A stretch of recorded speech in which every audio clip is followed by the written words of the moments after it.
আমি যখন MA degree অর্জন করার জন্য ভর্তি হয়েছিলাম উত্তরা ইউনিভার্সিটিতে, তখন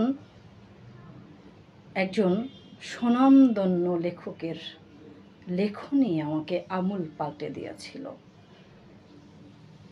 সেই লেখকের নাম হলো লেখক ও কথা সাহিত্যিক শওকত ওসমান। আমি লেখক ও কথা সাহিত্যিক শওকত ওসমানকে নিয়ে কিছু কথা আপনাদের সাথে শেয়ার করব। আমি এমএ পড়াশোনা করার সময়ে তার যে 3টা বই পেয়েছিলাম সিলেবাসে, সেই 3টা বই আপনাদের সামনে উপস্থাপন করছি।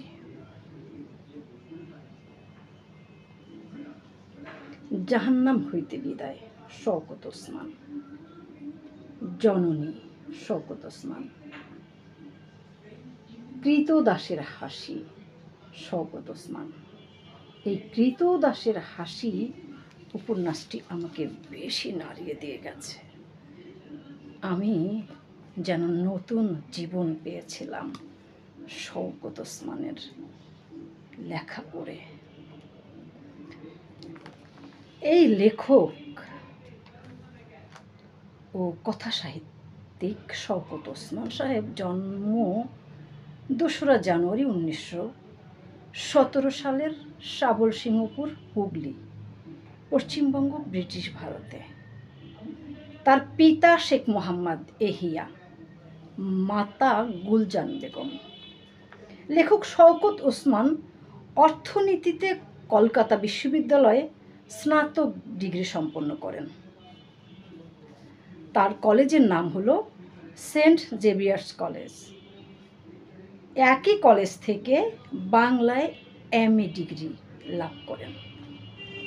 এমএ পাশ করে তিনি কলকাতার গভর্নমেন্ট কমার্শিয়াল কলেজে প্রভাষক পদে নিযুক্ত হন। 1947 সালে তিনি চট্টগ্রাম কলেজ অব কমার্সে যোগ দেন এবং 1958 সাল থেকে ঢাকা কলেজে অধ্যাপনা করেন। 1972 সালে স্বেচ্ছায় অবসরে যান। চাকুরি জীবনের প্রথম দিকে কিছুকাল তিনি কৃষক পত্রিকায় সাংবাদিকতাও করেন। প্রয়াত হুমায়ুন আজাদ শওকত ওসমানকে বলতেন অগ্রবর্তী আধুনিক মানুষ। শওকত ওসমান গল্প, প্রবন্ধ, উপন্যাস, ছোট গল্প, নাটক, কবিতা, আত্মজীবনী, স্মৃতিখণ্ড, শিশুতোষ ইত্যাদি বিষয়ে লিখেছেন অনেক। তার গ্রন্থের সংখ্যা শতাধিক। তিনি সাহিত্য ও সংস্কৃতিতে বিশেষ অবদানের জন্য 1962 সালে বাংলা একাডেমি পুরস্কার, 1966 সালে আদমজী সাহিত্য পুরস্কার, 1983 সালে 21শে পদক এবং 1997 সালে স্বাধীনতা দিবস পুরস্কার ইত্যাদি শীর্ষ পর্যায় পুরস্কার ও পদকে ভূষিত হন। 14 মে 1998 সালে তিনি মৃত্যুবরণ করেন। মৃত্যুকালে তার বয়স হয়েছিল 81 বছর। শওকত ওসমানের প্রতি গভীর শ্রদ্ধা জ্ঞাপন করছি, তার আত্মার মাগফিরাত কামনা করছি। তিনি আমাদের মাঝে বেঁচে থাকবেন, যতদিন এই পৃথিবী থাকবে ততদিন।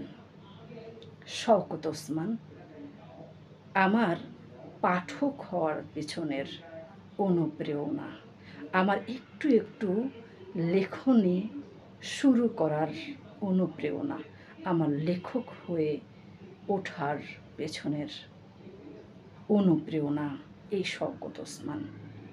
অনেক অনেক শ্রদ্ধা রইল গুরুজন।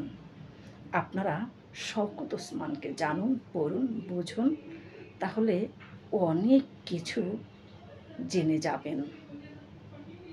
ভালো থাকবেন সবাই।